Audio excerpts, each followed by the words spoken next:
السلام عليكم أعزائي الطلبة ومرحبا بكم بالعام الدراسي الجديد والمحاضرة الأولى من درس الفيزياء دفعة 2025-2026.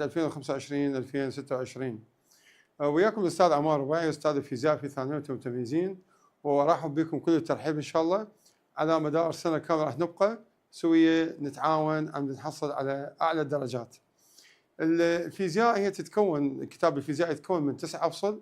الثلاث أفصل الأولى هي تكون خاصة تقريبا مواد كهربائية بالكهرباء، والفصول الأخيرة تتنوع من بعدة مواضيع.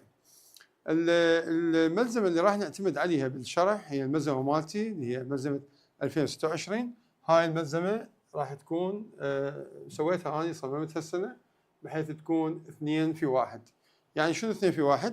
يعني هاي الملزمة راح ندرس ويا المنهج، راح ندرس الأسئلة الوزارية. يعني احنا هنا راح نوصل يم أي سؤال نشوفه إنه هذا السؤال إجا وزاري لو ما إجا وزاري، وإذا كان جاي وزاري مثلا هنا راح نمشي نوصل مثلا هذا السؤال. هاي الملزمة كلها مصممة بهالطريقة هاي، يعني نوصل يم هذا السؤال نشوف إنه هذا السؤال إجا سنة 2020 ومكرر وزاري. ايضا بال 2018 اجى نفس السؤال بس بغير صيغه، ما سبب هذا. ب 2018 الدور الثاني اجى هذا السؤال بهذه الصيغه الثانيه، وتستمر هاي الملزمه. يعني هي ملزمه 2 في 1، ملزمه منهج حلول اسئله الكتاب، وملزمه الوزاريات، مجموعه كلها بمكان واحد. هاي على مود كل موضوع ناخذ وزارياته ونعرف انه هذا السؤال وزاري او مو وزاري او جاي قبل او ما جاي قبل، لانه اغلب الاسئله تجينا الوزاريه هي من اسئله مكرره من سنين سابقه. المسائل ايضا راح تكون كلها موجوده. مثلا هذا السؤال هو 2013 دور ثالث احيائي. المسائل راح تكون همينه كل المسائل الوزاريه الخاصه بالمواضيع، يعني كل موضوع ومسائل مالته. نستعرض المسائل هسه. عندنا مثلا هذا الموضوع وراي يبدينا المسائل. شوف مسائل هنا، هاي المسائل أسئلة خاصة بهذا الموضوع. مثلا هذا تمهيدي 18، تمهيدي 2000 أحياء، هنا تطبيقي أما 18 دور أول أحياء 2019 وإلى آخره. راح تكون الملزمة بهالطريقة هاي. وآخر شيء إذا نجي على النهاية مالت الملزمة راح نلقى إنه بالنهاية آخر شيء راح تكون أسئلة الاختيارات. أما بالنسبة الباقي الأسئلة فهي تكون محلولة من ضمن المنهج، محلول الأسئلة هاي من ضمن المنهج. شوف هسه هنا عندنا ذني المسائل هي تكون محلولة. يعني مثلا السؤال الأول هو مثال 17 بالملزمة صفحة 37، مثال السؤال السادس هو مثال 6 بالملزمة صفحة 16، وبهالطريقة هاي مثال 12 هو صفحة 27. السؤال الثامن نلقاه بالملزمة وإلى آخره. الرياضيات اللي راح نحتاجها بالفيزياء بصورة عامة هي رياضيات مو معقدة، ما عندنا رياضيات معقدة، محتاجين رياضيات بسيطة. المواضيع الرياضية يعني تعتمد من خلال دراستك بالسنين السابقة للرياضيات. محتاجين القسمة، الضرب، محتاجين الأسس همينة، بس مو بالفصل الأول محتاجين أسس، لا محتاجيها بالمراحل، يعني بالفصول الثانية.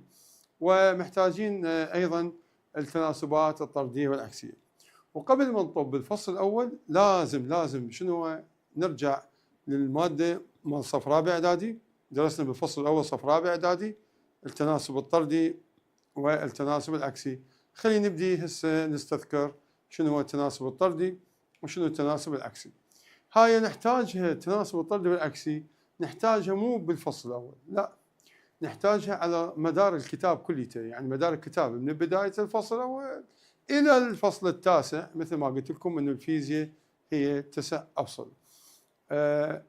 خلينا نبدي هسه بالتناسب الطردي. التناسب الطردي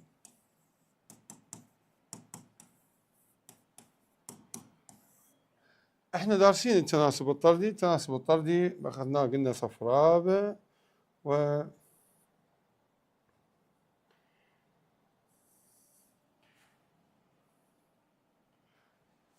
خلي احنا نصغر هاي شوية، دفعة 26 خليها هنا. زين.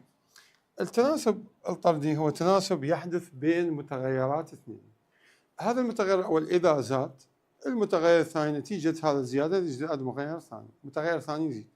إذا زيادة بزيادة، هذا النوع من أنواع التناسب شو يسموه؟ التناسب الطردي. التناسب الطردي راح تكون العلامة مالته بهالطريقة هاي، X وعلامة تناسب وشنو Y بهالطريقة هاي. X علامة تناسب Y. أي واحد يجي يقرأ هسه حاليا يقرأ هذا يشوف إنه الإكس يتناسب شنو طرديا ويا الواي. خلينا ناخذ فد مثال وبعدين أقول لك شلون تعرف إنه هذا تناسب طردي أو التناسب عكسي. المثال هو مثلا x يساوي 2y. هذا هسه هنا هذا مثال بسيط على التناسب الطردي. الاكس هو المتغير الاول والواي هنا عندنا المتغير الثاني وبيناتهم شنو علامه يساوي. شلون نعرف هذا التناسب الطردي؟ نعرف انه المتغير الاول يكون باسط والمتغير الثاني شو يكون ايضا شنو باسط. المتغير الاول باسط والمتغير الثاني باسط، التناسب هنا بيناتهم شو يكون؟ تناسب طردي. طيب معناته شنو التناسب الطردي؟ معناته انه اذا المتغير الاول زاد قلنا المتغير الثاني يزيد. راح ناخذ مثال بسيط على التناسب الطردي وناخذ في القيم للواي ونشوف قيم الاكس المقابل لها. خلينا نبدي اول شيء بقيم الواي، ناخذ مثلا 1 2 3 ونشوف قيم الاكس ايش قد راح تصير بالمقابل. خلينا نبدي نعوض الواي 1، راح تشوف ان 2 في 1 ايش قد راح تصير. خلينا نشوف اكس يساوي لنا 2 واي. عوض اولا الواي 1، الواي تساوي 1. اكس شو يساوي لنا؟ يساوي لنا 2 في 1 يساوي لنا 2. تجي اكس هنا 2. ثانيا خلينا نعوض الواي يساوي 2. ايش راح يصير؟ عوضت الواي 2 فالاكس يساوي لنا 2 في 2 يطلع لنا ايش قد؟ 4. اكس هنا يساوي لنا 4. 3 نعوض الواي يساوي 3. فالاكس بهاي الحالة ايش راح يساوي لنا؟ 2 في 3 ويساوي لنا 6. هنا ايش قد يطلع لنا؟ 6. معناته هنا اذا تنتبه شوية على المتغير الواي نلقى الواي قاعد شنو؟ قاعد يزيد. طبعا هاي علامة السهم اللي فوق راح نعتمدها بالكتاب كليته من ناحية التناسبات الطردية والعكسية، راح تفيدنا كل شيء. هو الفصل الأول تفيدنا بالفصل الثالث. إذا خلينا السهم اللي فوق معناته الكمية قاعدة تزيد، إذا حطينا السهم اللي جوا معناته الكمية راح تقل. نشوف إنه واحد من صار 1 من صارت 2 الكمية الإكس كانت 2 صارت 4، معناته الواي من زادت الإكس شنو؟ زادت. إذا زيادة بزيادة. هذا النوع من أنواع التناسب هو تناسب يسموه التناسب الطردي. همينة من الشغلات المهمة اللي لازم تعرفها إنه هذا النوع من أنواع التناسب الطردي من تجي ترسمه بهالطريقة هاي. هنا الواي وهنا الإكس ترسمه شنو؟ خط مستقيم. وكل تناسب طردي بالدنيا يرسم شنو؟ يرسم خط مستقيم. هذا كل تناسب طردي بالدنيا يرسم خط مستقيم. هذا ما يخص شنو؟ التناسب الطردي. ننتقل إلى النوع الثاني من أنواع التناسب. ثانيا التناسب العكسي. النوع الثاني من أنواع التناسب هو التناسب العكسي. هذه المرة التناسب العكسي إذا كمية زادت الكمية الثانية بالمقابل شو يصير بها؟ تقل. عكسيين، هو من اسمه عكسي. إذا هذا يزيد هذا شو يصير به؟ يقل. التناسب العكسي الرمز مالته x وعلامة تناسب 1 على شنو؟ على y. x علامة تناسب 1 على y.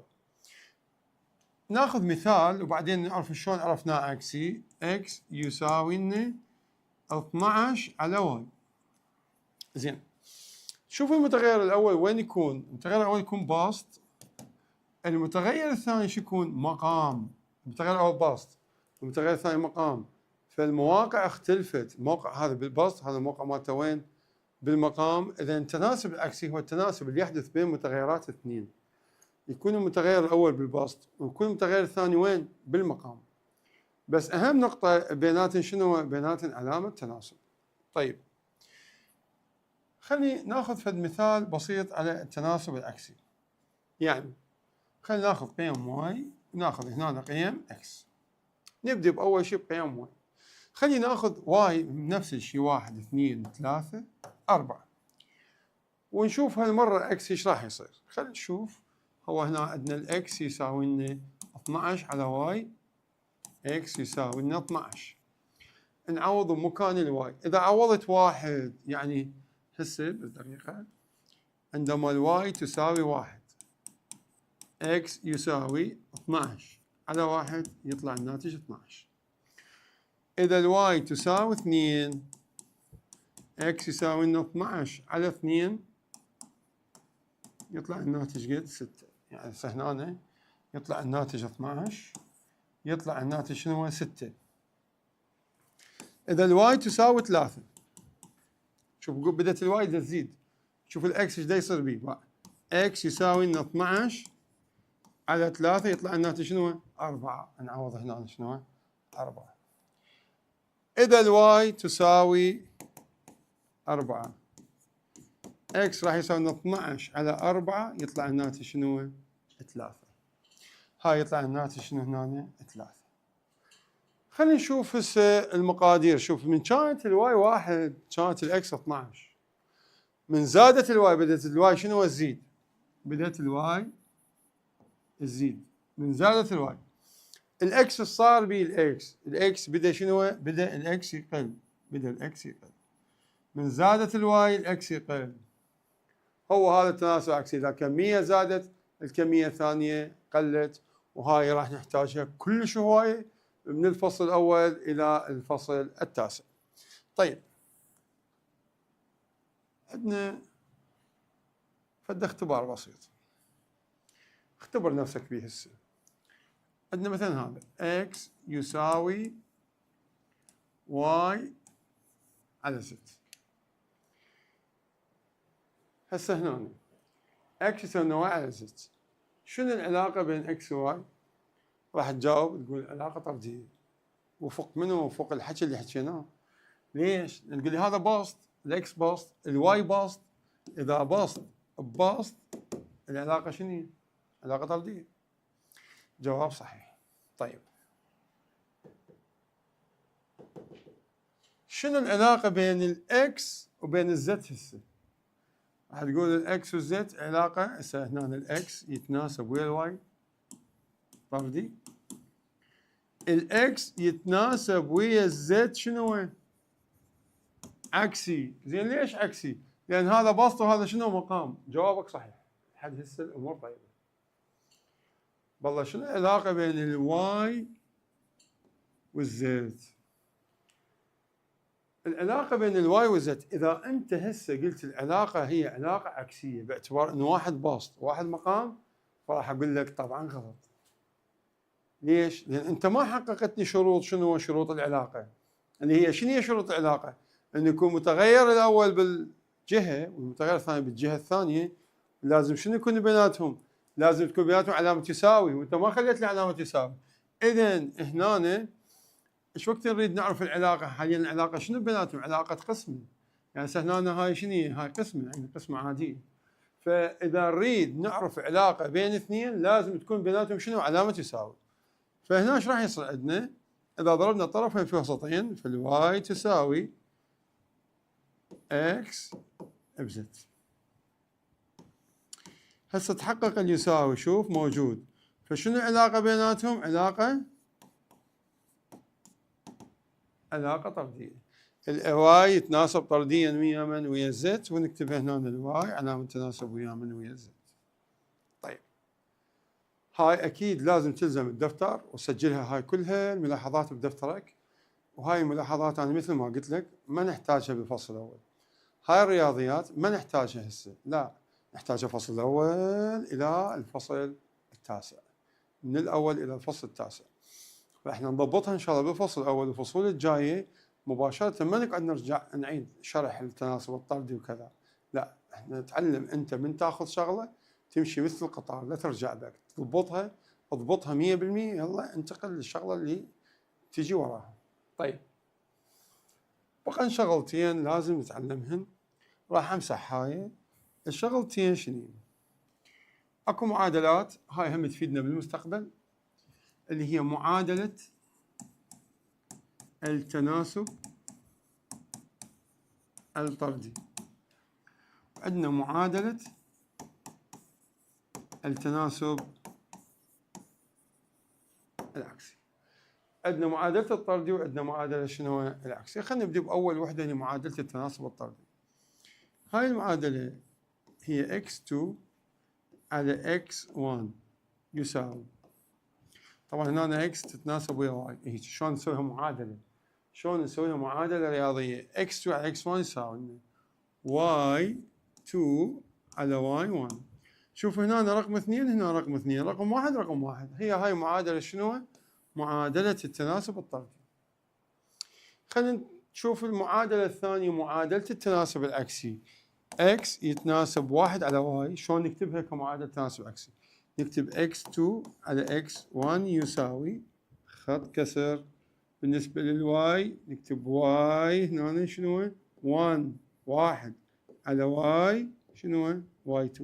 شوف الx2 بس انتبه وياي، الx2 بالبسط، الy2 صارت بالمقام، والامور اختلفت هنا، يعني صارت وحده بالبسط وحده بالمقام، وهذا هو التناسب العكسي. هذا ما يخص شنو؟ ما يخص التناسبات الطرديه والعكسيه اللي احنا فعلا راح نحتاجها، ونحتاجها ضروري كلش من الفصل الاول الى شنو؟ هواي كررتها من الفصل الاول للتاسع. ليش؟ لانه فعلا راح نحتاجها. ما يصير نبدا بالماده وانت شنو ما مضبطها. نبدي هسه ان شاء الله بالفصل الاول، وقبلها هم يعني راح شنو؟ راح نحتاج مقدمه بسيطه عندنا على الشحنه الكهربائيه. قبل ما نطوف الفصل الاول، الفصل الاول هو المتسعه، والمتسعه شنو؟ هي جهاز راح يستعملوه على مود يخزنون به شنو؟ شحنات كهربائيه. بالبدايه خلينا نشوف شنو هي الشحنه الكهربائيه. قبل ما نطب المتسعه خلينا نشوف شنو الشحنه الكهربائيه. الشحنه الكهربائيه هي شحنه الالكترون بكل بساطه، هي شحنه الالكترون. انت دارسها، يعني هي مو جديده عليك شحنه كهربائيه. هي عدد الالكترونات، الجسم يكون مشحون في حاله انه عدد الالكترونات يكون ما يتساوي عدد البروتونات. مثل ما تعرف ان الذره بها بروتونات داخل النواه، ويحيط بالذره شنو؟ يحيط بها الالكترونات. هاي تحيط وين؟ بالذره. فاذا كان عدد البروتونات طبعا هنا شنو؟ موجبه، والالكترونات هي شنو؟ سالبه الشحنه. اذا تساوى العددين، يعني اذا ساوى عدد البروتونات ويا عدد الالكترونات، بهاي الحاله راح يكون الجسم شنو؟ يكون الجسم متعادل. خلينا ناخذ فد مثال. المثال شنو؟ هنا عندنا هذا الجسم، وهذا شنو؟ متعادل. هسه احنا اتفقنا انه البروتون يكون موجب والالكترون شو يكون؟ سالب. بس البروتون مشكلته شنو؟ هو داخل النواة، يعني ما يطلع من النواة. بينما الالكترون هو يمكن الذره ان تفقد الكترون، بس ما تقدر تفقد شنو؟ بروتون. لان البروتون مرتبط بالنواه ارتباط قوي بقوه نسميها القوه النوويه، اللي هي تكون طبعا اقوى قوه بالطبيعه. فلهذا السبب مستحيل انه الذره، انه النواه تفقد الالكترون، او الذره بصوره عامه، لان هي كلمه ذره جايه من كلمه نواه، وكلمه شنو؟ كلمه الكترونات. مجموع الالكترونات تفتر نسميها ذره. مستحيل الذره تفقد بروتون الا بتفاعل نووي، تفاعل انشطار نووي، يلا تفقد بروتون. ايش وقت يكون الجسم متعادل؟ ببساطه من يكون عدد الالكترونات،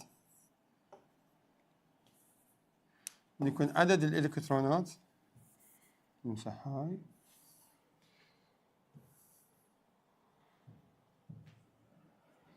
تمام هيجي.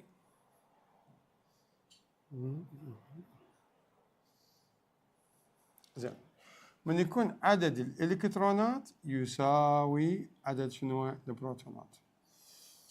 كمية الشحنة الموجبة تساوي كمية الشحنة السالبة، وبهاي الحالة راح يكون الجسم شو يكون؟ متعادل الشحنة.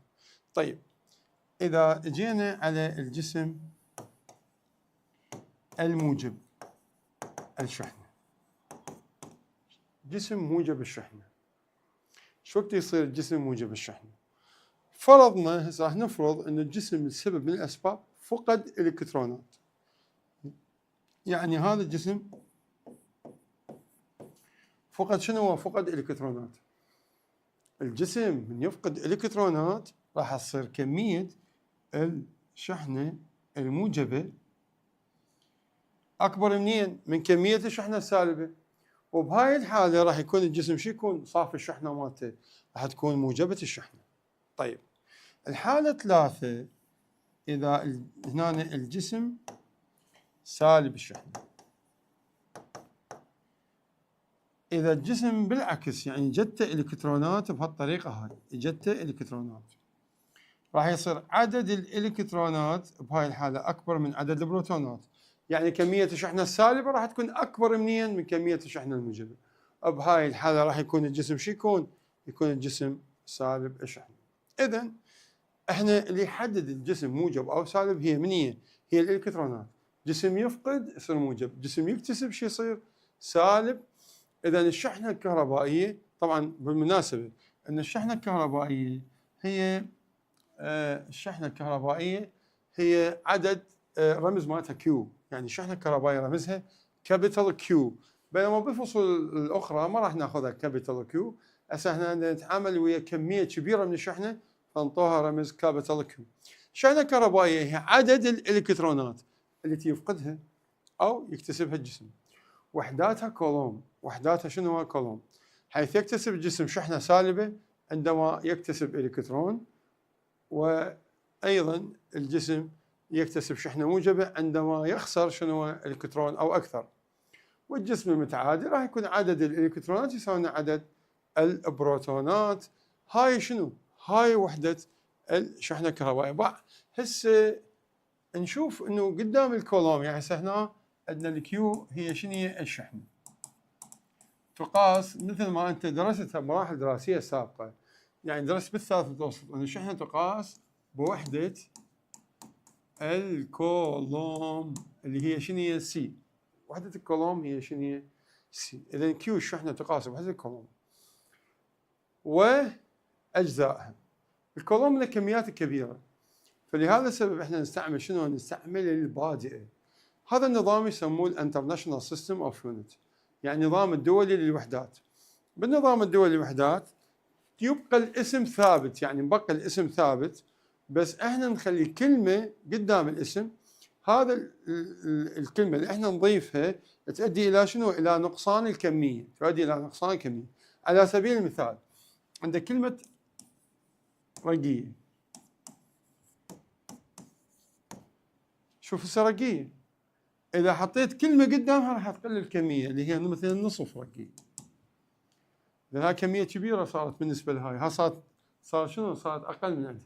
حط هنا كلمة ربع، إيش راح يصير؟ راح تقل الكمية همينة. إذا إحنا بقينا الاسم محافظين عليه رقية رقية رقية، بس من نخلي شنو؟ من نخلي كلمة قدامها شو يصير؟ الكمية تبدي تقل، هاي الكمية تبدي تقل. لاني راح نخليهم قدام الوحدات راح يبقى يستمر انه ويانا ايضا من الفصل الاول الى الفصل الاخير، وبالفصل الاخير اصلا راح تنضاف لهم بعد وحده. هسه احنا راح ندرس بس 4 بادئات. بالفصل التاسع محتاجين وحده خامسه ندرسها بوقتها بالفصل الخامس. شنو هي البادئات اللي محتاجيها؟ البادئه الاولى اسمها ملي، والرمز مالتها ام، وهاي الملي تساوي لنا 10 سالب 3. والصدفة انه هو الملي 3 أحرف وهو 10 سالب 3. البادئة الثانية هي المايكرو، هذا حرف اغريقي اسمه ميو هيجي. وايضا صدفة انه المايكرو هو عبارة عن 6 شنو؟ 6 أحرف، فصدفة انه 10 سالب 6. البادئة الثالثة هي من هي؟ نو اللي هي الان، بتكون يساوي 10 سالب شنو؟ سالب 9. النانو قريبة من كلمة 9 شنو؟ 9 9. رابعا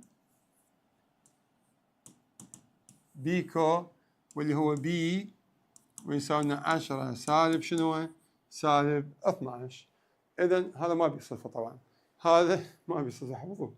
فذني ثلاثة هنراهمات وياهم صدف إنه الملي 10⁻3 هو 3 أحرف، والمايكرو البادئ مايكرو هي 10⁻6 هو 6 أحرف، والنانو صدفة مالته إنه هو يشبه الناين، يعني اسم الناين هو بالضبط هو حرف النانو، هو حرف إغريقي يعني حرف 9 بالإغريقي 10⁻9. البيكو هو 10⁻12. هاي البادئات احنا راح نخليها البادئات قدام منو؟ قدام قدام الوحدات.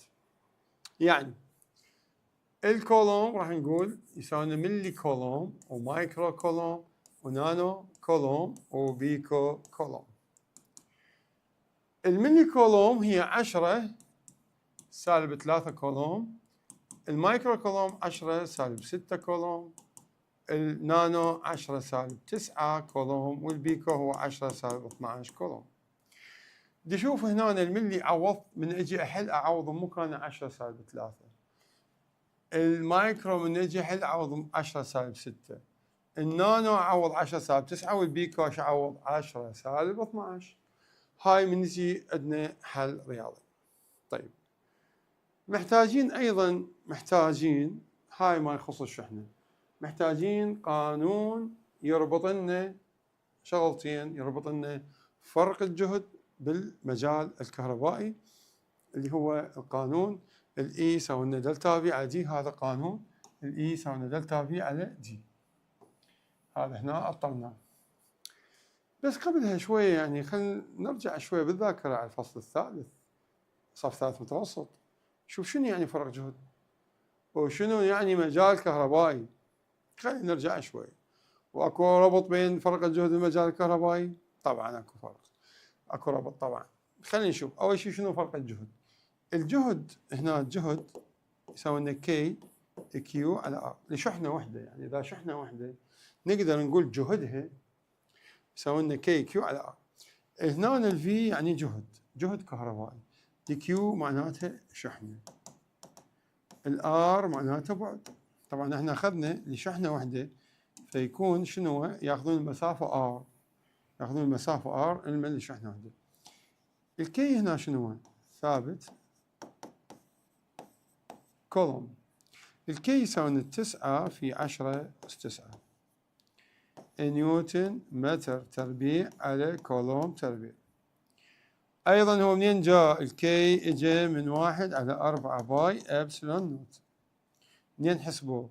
هذا الابسلون نوت يعني هذا الابسلون نوت هاي يسموها سماحية الفراغ اللي هي 8.85 في 10⁻12 نيوتن كولوم تربيع، العفو نيوتن متر تربيع. زين هاي كلها محفظ وكل ثابت عندنا بالكتاب محفظ، كل الثوابت اللي راح تمر علينا بالكتاب محفظ باستثناء احفظ لي بس سرعة الضوء 3 في 10 أس 8. راح تقول لي ليش استاذ مو ثابت حال بقي ثابت؟ اقول لك اي صح حبيبي، بس شنو مرتين بالوزارة ما اجى، فلهذا السبب لازم نحفظه. 3 في 10 أس 8 متر بالثانية. مرة من المرات بال 2024 أول العام 2024 الدور الأول ما اجى سرعة الضوء واحنا احتاجيناه بالحل 3 في 10 أس 8 سرعة الضوء، فيراد شنو يراد نحفظه سرعة الضوء، يراد لها شنو؟ يراد لها حفظ. طيب هسه هنا هذا الجهد الكهربائي وكي كيو على ار، وهذا ما يخص الجهد الكهربائي. طيب حكينا هسه على ثابت كولوم وقلنا انه هو شبيه مو حفظ، اصلا هو شبيه مو حفظ. خلينا نمسح لنا. طيب زين،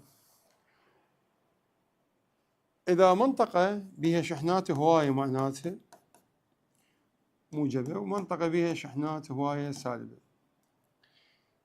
بهاي الحالة راح يكون هذا الجهد مالتها، إذا هاي شحنة موجبة راح يكون الجهد مالتها موجب، وهذه المنطقة بما أنه بها شحنات سالبة راح يكون جهدها شنو؟ بالسالب. هاي طبعا مراجعة للثالث متوسط، يعني مو من ضمن منهجنا، بس نريد نعرف شنو معنات فرق جهد. إذا اجينا ربطنا أو سوينا مقارنة بين هاي المنطقة وبين هاي المنطقة من ناحية عدد الشحنات، راح نلقى أنه أكو فرق بالجهد. هذا فرق الجهد شنو؟ هنا جهد عالي، هنا جهد واطئ. فنيجي نحسب فرق الجهد. فرق الجهد هنا هو الفرق بين جهد نقطتين داخل الدائرة الكهربائية. إذا ربطناهن هنا فهاي منطقة جهد عالي، هاي منطقة جهد واطئ. فهنا فرق الجهد دلتا في هو الفرق بين هاي المنطقة، يعني V1 أو V الموجبة V1 ناقص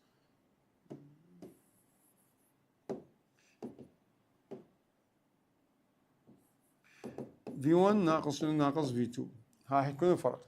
فهنا مثلا كم شحنة؟ هنا عندنا 4 وهنا عندنا 6.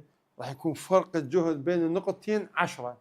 راح يكون فرق الجهد الكهربائي بين النقطتين شو يكون؟ 10. زين، خلينا نرجع بعد شوية ناخذ في مثال على فرق الجهد. مثلا عندي جهد هاي المنطقة 2 فولت، عندي جهد هاي المنطقة 4 فولت. حاليا هاي منطقة A وهاي منطقة B، فرق الجهد بيناتهم ايش قد؟ طبعا هنا منين جتي هنا الجهد هذا؟ اجى من عدد الشحنات الموجبة الموجودة، وهنا اجى من عدد الشحنات الموجبة الموجودة، فاجى الجهد. زين، فرق الجهد بيناتهم شو يكون؟ دلتا في. راح يكون 2 فولت فرق الجهد بيناتهم. راح يكون فرق الجهد بيناتهم شنو؟ فقط 2 فولت. زين، من يكون هنا لو كان هنا نفس المثال بس هنا سالب، شوف هنا فرق الجهد ايش راح يكون؟ راح يكون دلتا في شو يساوي لنا؟ 2 ناقص 4 يطلع لنا سالب موجب، يطلع لنا 6 فولت. اذا الفرق فرق 2 موجب و4 سالب، فالفرق بين هاي النقطة وهاي النقطة ايش راح يكون؟ راح يكون 6. هذا معنات فرق الجهد الكهربائي. زين، كل شحنة كهربائية مثلا شحنة موجبة، عندي هنا شحنة شنو؟ سالبة. كل شحنة كهربائية يحيط بيها فد شيء. هذا الفد شيء اللي يحيط بالشحنة الكهربائية شو نسميه؟ هذا الفد شيء اللي يحيط بالشحنة الكهربائية نسميه المجال الكهربائي. المجال الكهربائي. شنو معنى المجال الكهربائي؟ انت دارسه بالثالث متوسط بالفصل الأول، كان عندنا بنهاية الفصل الأول بالثالث متوسط كان عندنا المجال الكهربائي بنهاية الفصل. انت دارسه بس خلينا نتذكره. المجال الكهربائي هي المنطقة اللي تحيط بشنو؟ بالشحنة الكهربائية، وتظهر بهاي المنطقة تأثير القوة الكهربائية. طيب شنو القوة الكهربائية راح تظهر؟ يعني هي القوة الكهربائية اما قوة تجاذب يا ما قوة تنافر. زين، اذا هاي المنطقة بيها شنو؟ بيها قوة تجاذب، وهاي المنطقة بيها ما بيها قوة تجاذب. يعني هنا المنطقة بيها قوة لهاي الشحنة، هاي المنطقة ما بيها، يعني ما بيها أي قوة، بس هنا أكو قوة، هنا ماكو. المنطقة اللي بيها قوة شو نسميها؟ نسميها المجال الكهربائي. يعني هذا شو يسموها هاي المنطقة؟ يسموها المجال الكهربائي. نعرف المجال الكهربائي شو نقول؟ هو المنطقة التي تحيط بالشحنة وتظهر فيها تأثير القوة الكهربائية. المنطقة اللي تحيط بالشحنة وتظهر بها شنو؟ تأثير القوة الكهربائية. زين، المجال الكهربائي هسه حاليا المجال الكهربائي هو حده لهنا وهاي المجال حده لهنا. زين، شنو نوع القوى بين الشحنات الكهربائية؟ هي يا اما تكون تجاذب يا اما تكون تنافر. الشحنات المشابهة تتنافر، المختلفة شو يصير بيها؟ تتجاذب. يعني الموجب وين الموجب شو يصير؟ تنافر. موجب وسالب شو يصير؟ تجاذب. زين، حاليا اكو قوة تجاذب وتنافر بيناتهم؟ الجواب لا، ماكو. ليش؟ لأن هاي المنطقة هاي حدها لهنا الشحنة وهاي حدها لهنا. يعني أنت مثلا واحد واقف بعيد عنك فد مترين، أنت تقدر تدفعه؟ طبعا لا. تقدر تجره؟ لا، لأن أنت حدك وين واصل؟ حدك وهنا. فهي الشحنة حدها وين واصل؟ واصل لهنا. فلا أكو لا تجاذب حاليا ولا أكو تنافر. إيش وقت يصير التجاذب والتنافر؟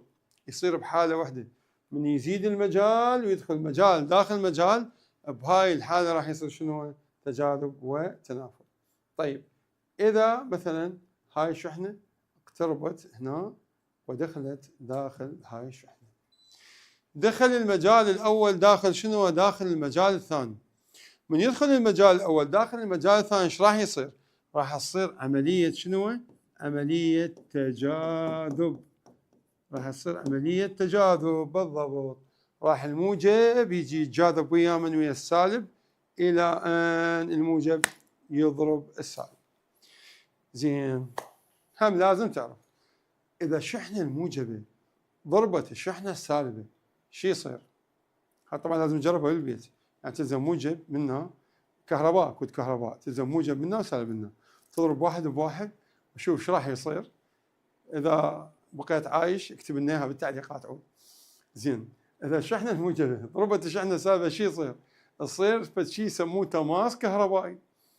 تتحول الماده من الحاله الصلبه او كانت حاله سائله او كانت حاله شنو غازيه، تتحول الى الحاله الرابعه من الماده اللي هي شنو هي؟ البلازما. تصير نار، تصير نار، شراره كهربائيه. ومثل ما قلت لكم ما يصدق يقدر يجرب بيده، يجرب بس يجرب بالبيت. زين، انا لا يبلي احد. فهنا اذا الشحنه الموجبه ضربت السالبه شو يصير؟ يصير شنو؟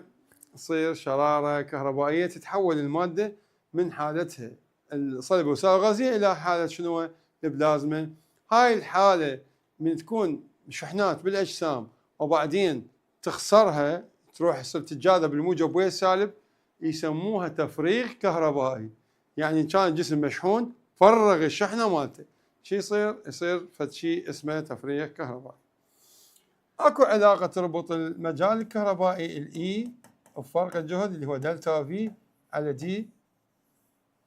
هاي العلاقه بين المجال الكهربائي علاقه كلش مهمه جتي. هي طبعا ما عليها مسائل، بس هذا القانون اجى مرتين بالوزاري، سنه 2014 الدور الاول، واجى 2024 الدور الاول عليه مسائل. يعني كان ما مطين فرق الجهد، مطين المجال ومطين البعد، والفرق الجهد كان مجهول.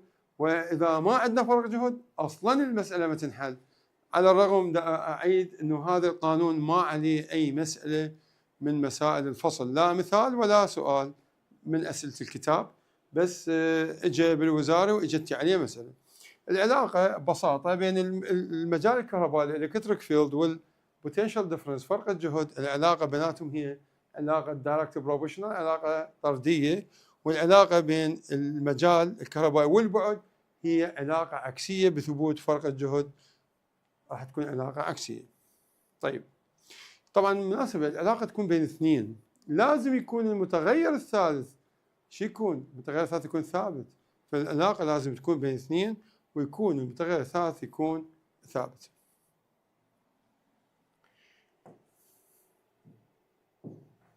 طيب، اول نظام استعملوه على مود يخزنون به شحنات كهربائيه. شو اسمه هذا النظام الاول اللي استعملوه عم يخزنون بشحنات كهربائيه؟ اسمه الموصل الكروي المنفرد المعزول. زين، اذا اول نظام استعملوه عم يخزنون شحنات كهربائيه. قبل هسه احنا دخلنا بالماده الفصل الاول اللي هو شو اسمه الفصل الاول؟ الفصل الاول المتسعات. يعني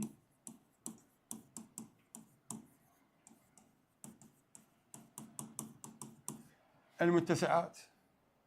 قبل ما نجي نشرح المتسعة، ورا ما أخذنا مقدمة على الشحنة وعلى المجال وعلى فرق الجهد، كان أكو فد نظام. هذا النظام كان يستعمل لخزن شحنة كهربائية. شو اسمه هذا النظام؟ اسمه الموصل الكروي المنفرد المعزول. يعني بس خلينا نرسمه شوية. هو اسمه الموصل الكروي، يعني أول شيء هو شكله معناته شكل شنو؟ شكل كرة. هذا هو هاي شكل الكرة، ومنفرد ومعزول. نجيب هنا شنو؟ عازل. زين، هذا عازل، خليه هذا هيك عازل، هذا عازل راح يصير هنا. وهذا موصل شنو؟ موصل كروي. خلي نشوف هيكون هيك. هذا موصل كروي منفرد معزول. الموصل الكروي منفرد معزول خلي هم بالضبط هيك.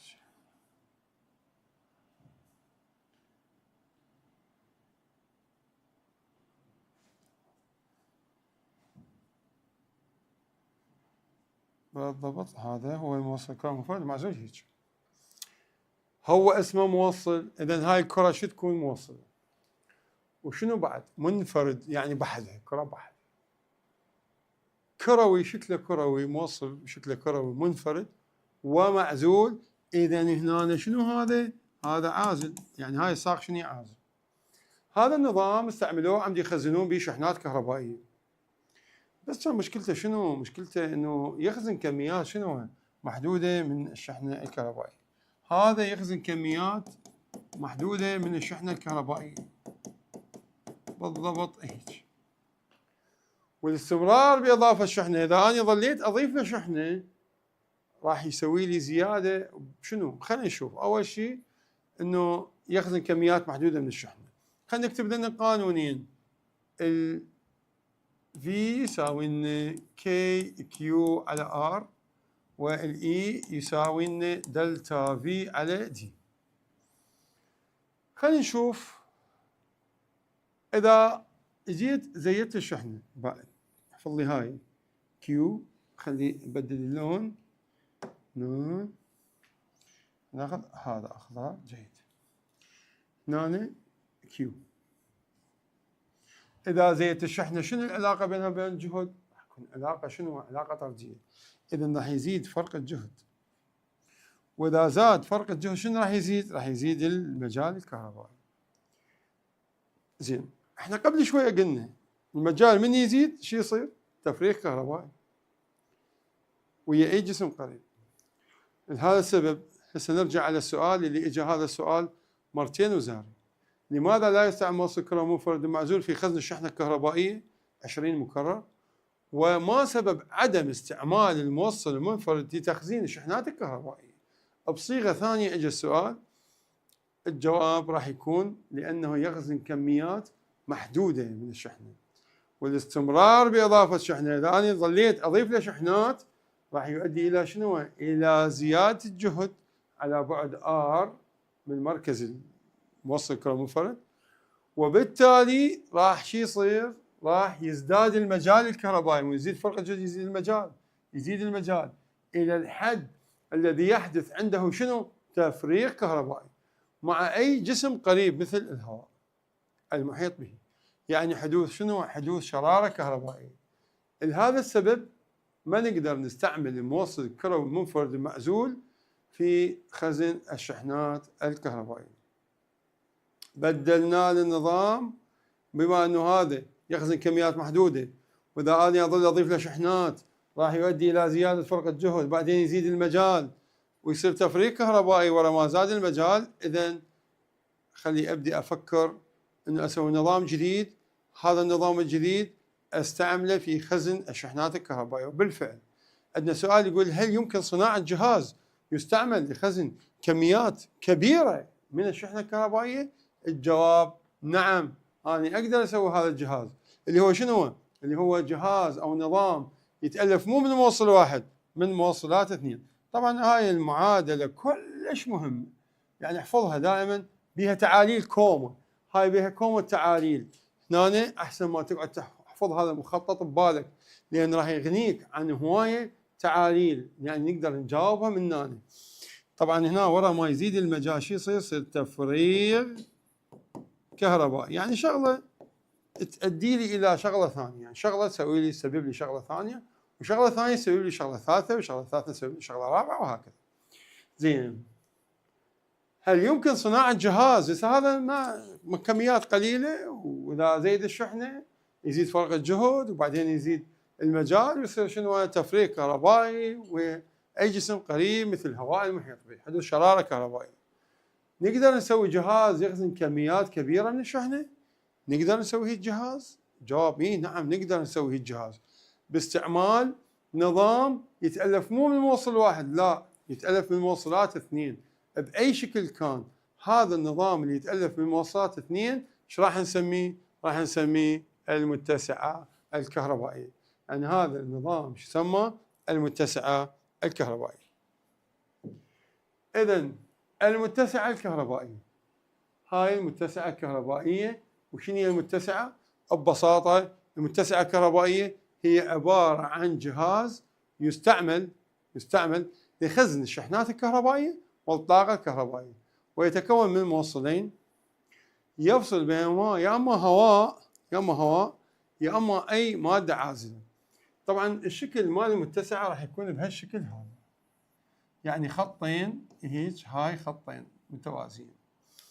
احنا محتاجين اشكال، يعني من نجي نرسم دائرة كهربائية احنا محتاجين الرموز اللي مر علينا مراحل دراسية سابقة، اللي هسه بدي شوية راح نجي نسطر كل الرموز اللي راح نستفاد من عندها بالدراسة مالتنا السادس، واحنا اصلا دارسيها بمراحل دراسية سابقة. إذا نرجع تعريف المتسعة: جهاز يستعمل لخزن الشحنات الكهربائية والطاقة الكهربائية، يتكون من موصلين يفصل بيناتهم يا اما هواء يا اما مادة عازلة. ومن اشكال المتسعات ثلاثة. الشكل الاول متسعة ذات الصفيحتين المتوازيتين، هذا اول انواع الاشكال. اولا متسعة ذات صفيحتين المتوازيتين، هذا اول شكل اللي هو متسعة ذات الصفيحتين المتوازيتين. هذا الشكل الأول. هو من اسمها متسعة ذات صفيحتين متوازية معناته أنه هذا الشكل هو صفيحتين متوازية. خلي نرسمه هذا الشكل.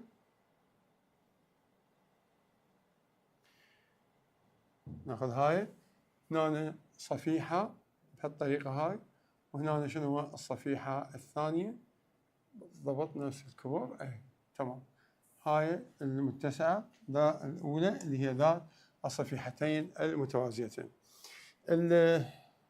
النوع الثاني، الشكل الثاني هو المتسعة الثانية، هي المتسعة ذات الأسطوانتين المتمركزتين، ذات الأسطوانتين المتمركزتين.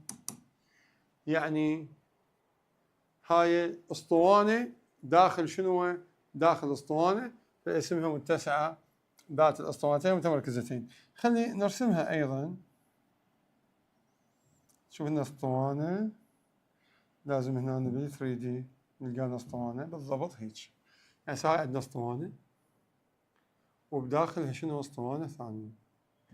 هسه هاي اسطوانة وبداخلها اسطوانة ثانية. خلينا نبدل الالوان، مثلا هاي راح نبدل لونها، مثلا نسويها برتقالي او احمر، اخضر هيك. زين. هسه الاسطوانة الاولى الخارجية خضراء والداخلية زرقاء. هاي النوع من انواع المتسعة اسمها متسعة ذات الاسطوانتين شنو؟ المتمركزتين. ثالث نوع من انواع المتسعات هي المتسعة ذات الكرتين المتمركزتين. خلي أيضا هنا نكتبها رقم 3. العفو 3. المتسعة ذات الكرتين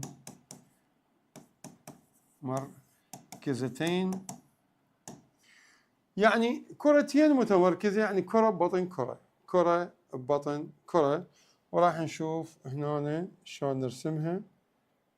نروح على 3D ونشوف الكرة، وهاي الكرة واحد، هاي الكرة الأولى هيك. هنا عندنا الكرة الثانية. هاي الكرة الثانية راح نجيبها وين؟ داخل الكرة. خلينا نبدل اللون مالها. شوف كلر، خلينا أصفر. تمام. هاي راح نجيبها نخليها وين؟ داخل هاي. يعني صار شنو عندنا طوبة بداخل طوبة، صارت عندنا هسه كرة داخل كرة. هذا هو الشكل الثالث من أشكال المتسعة.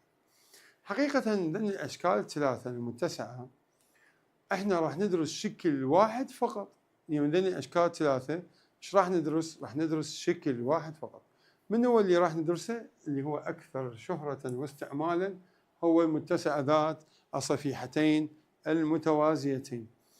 هذا الشكل المتسعة ذات الصفيحتين المتوازيتين هو الأكثر استعمالا، وأصلا هو أكثر تصنيعا، يعني حاليا يصنعون بالشركات من عنده وبكثرة يصنعون هاي النوعية.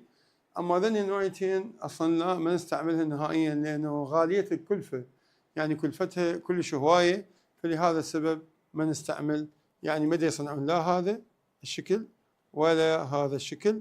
إذن فقط راح ندرس المتسعة ذات الصفيحتين المتوازيتين ككتاب، يعني كفصل أول بالكامل.